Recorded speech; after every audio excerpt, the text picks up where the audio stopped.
Hello বন্ধুরা, welcome back to my channel. তো আরও একটা অনেক দিন পর কিন্তু আপনাদের জন্য ভিডিও নিয়ে চলে এসেছি।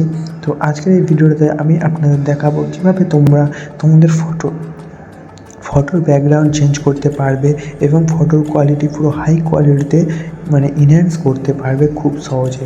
তার জন্য তোমাদের কিন্তু এই হাইপিক অ্যাপ্লিকেশানের প্রয়োজন হবে। আর হাইপিক অ্যাপ্লিকেশানটা তোমরা কিন্তু প্লে স্টোর থেকে পাবে না, এটা তোমাদের ডাউনলোড করতে হবে আপ টু ডাউন এই অ্যাপ্লিকেশান থেকে। এই অ্যাপ্লিকেশানটা তোমরা কিন্তু প্রথমে প্লে স্টোর থেকে ডাউনলোড করে নেবে। সিম্পলি আমার এখানে আপডেট দিয়ে দিয়েছে, তো এটাকে এটাকে ডাউনলোড করলে এখান থেকে কিন্তু তোমরা হাইপিক অ্যাপ্লিকেশানটা ডাউনলোড করতে পারবে খুব সহজে। তো ডাউনলোড করার পরে কী করতে হবে, তোমাদের হাইপিক অ্যাপ্লিকেশানটাকে কিন্তু ওপেন করতে হবে। তো ওপেন করার পর তোমাদের সামনে এরকম ইন্টারফেস চলে আসবে। তোমাদের গ্যালারিতে যত ফটো আছে এখানে কিন্তু অল ফটোর অপশানে ক্লিক করবে, সব ফটো কিন্তু চলে আসবে, এখানে দেখতেই পাচ্ছ। তো এখান থেকে তোমরা যেই ফটোটার ব্যাকগ্রাউন্ড চেঞ্জ করতে চাও, ব্যাকগ্রাউন্ড এনহ্যান্স করতে চাও, সেই ফটোটাকে সিলেক্ট করে নিতে হবে। তো আমি তোমাদের দেখানোর জন্য সিম্পলি এখান থেকে একটা ফটো অ্যাড করে নিলাম, দেখতেই পাচ্ছ।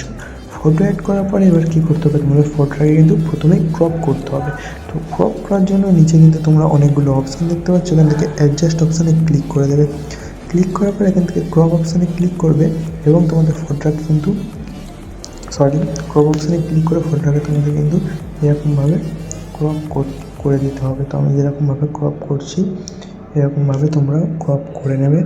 তো ক্রপ করা হয়ে গেলে কী করতে হবে, তোমাদের এবার নিচে কিন্তু সেকেন্ড নাম্বারে তোমরা এআই এক্সপ্লেন বলে একটা অপশান দেখতে পাচ্ছ, তো ওটাতে ক্লিক করবে। ক্লিক করার পর এখান থেকে তোমরা কিন্তু দেখতে পাচ্ছ আমাদের ফটোটা কিন্তু ক্রপ হয়ে চলে আসবে এবং ফটোটাকে তোমরা যেখানে রাখতে চাও। তো আমি নিচের দিকে এরকমভাবে রাখলাম।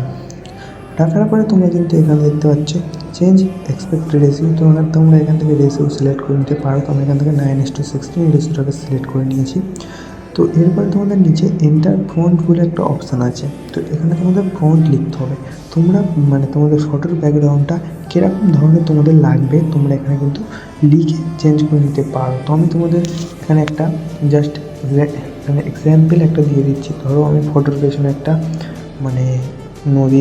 নদী লাগবে, একটা গাছ লাগবে। তো আমি এখানে লিখে দেবো গ্রিন TREE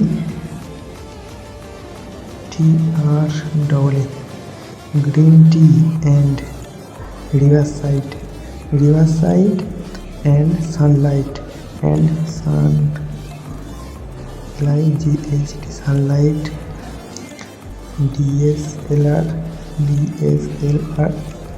বুকে ইফেক্ট। তো আমি এরকম একটা ফন্ট লিখে দিয়েছি, দেখতে পাচ্ছ green tea and riverside and Sunlight DSLR বুকে ইফেক্ট।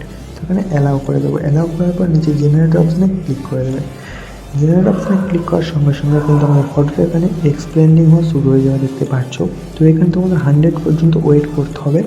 ওয়েট করার পরে কিন্তু আমাদের ফটোটা এখানে পুরো এনহ্যান্স হয়ে যাবে, ব্যাকগ্রাউন্ড চেঞ্জ হয়ে আমাদের সামনে চলে আসবে। আশা করছি সবাই বুঝতে পারছো, বুঝতে না পারলে কিন্তু কমেন্টে জানাতে ভুলবে না।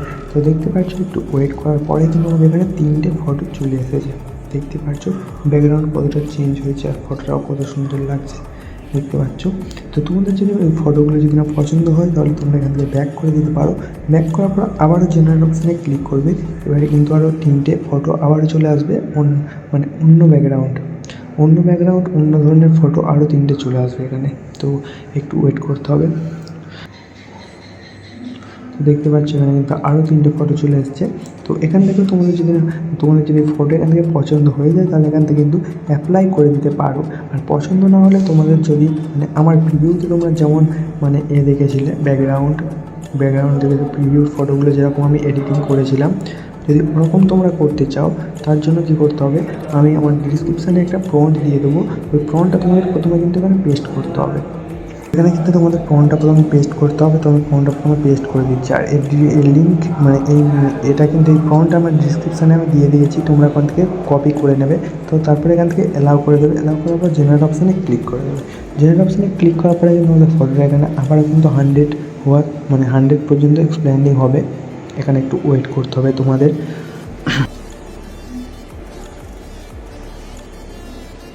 তো দেখতেই পাচ্ছ একটু ওয়েট করার পরে কিন্তু আমাদের এখানে 3টে ফটো চলে এসেছে। আর এখান থেকে যদি তোমাদের পছন্দ হয় সেম প্রসেসে তোমাদের এখান থেকে ব্যাক করে আবারও জেনারেট অপশানে ক্লিক করে দিতে পারো। আবারও কিন্তু আমাদের ফটোটা এখানে জেনারেট হবে। তো আমি এখান থেকে ক্যান্সেল করে দিচ্ছি। ফটোটাকে একটু আমি নিচের দিকে এরমভাবে রাখলে মানে ব্যাকগ্রাউন্ডটা ভালোভাবে তোমাদের এখানে কিন্তু অ্যাপ্লাই হবে। এরপরে জেনারেল অপশানে ক্লিক করে দেবো। তো দেখতে পাচ্ছ এখানে কিন্তু 3টে ফটো আমাদের চলে এসেছে, আর ফটোর ব্যাকগ্রাউন্ড কতটা হাই কোয়ালিটিতে চেঞ্জ হয়ে গেছে তোমরা কিন্তু এখানে দেখতেই পারছো। তো এখান থেকে আমরা এই মাঝখানের ফটোটা কিন্তু দারুণ লাগছে। তো মাঝখানের ফটোটাকে আমি মানে সেভ করবো, তো এই জন্য নিচে অ্যাপ্লাই অপশানে ক্লিক করে দেবো। অ্যাপ্লাই অপশানে ক্লিক করার পর আবার রাইট চেনে ক্লিক করবো। রাইট চেনে ক্লিক করার পর এখান থেকে তোমরা যদি অ্যাডজাস্ট করতে চাও ফটোটাকে, তো এখান থেকে কিন্তু অটো অ্যাডজাস্ট অপশানে ক্লিক করে দিতে পারো। দেখতে পাচ্ছ মানে ফটোটার কোয়ালিটিটা আরও কিন্তু এখানকে হাই লেভেলে হয়ে যাবে। তো এরপরে এখান থেকে তোমরা চাইলে এখান থেকে সারপেন্স আছে, সারপেন্স কোথায় গেল তোমাদের দেখিয়ে দিচ্ছি। তো এখান থেকে সারপেন্স আছে, একটা সারপেন্সটাকে বাড়িয়ে কমিয়ে এখান থেকে অ্যাডজাস্ট করে নিতে পারো। তো তোমরা তোমাদের মতো এখান থেকে কিন্তু অ্যাডজাস্ট করে নিতে পারবে। আর সেভ করার জন্য কিন্তু উপরে এক্সপোর্ট অপশানে ক্লিক করে দেবে, ফটোটা কিন্তু তোমাদের গ্যালারিতে সেভ হয়ে যাবে। তো আজকের ভিডিওটা এই পর্যন্তই, দেখা হচ্ছে পরের ভিডিওয়। Tata, bye bye.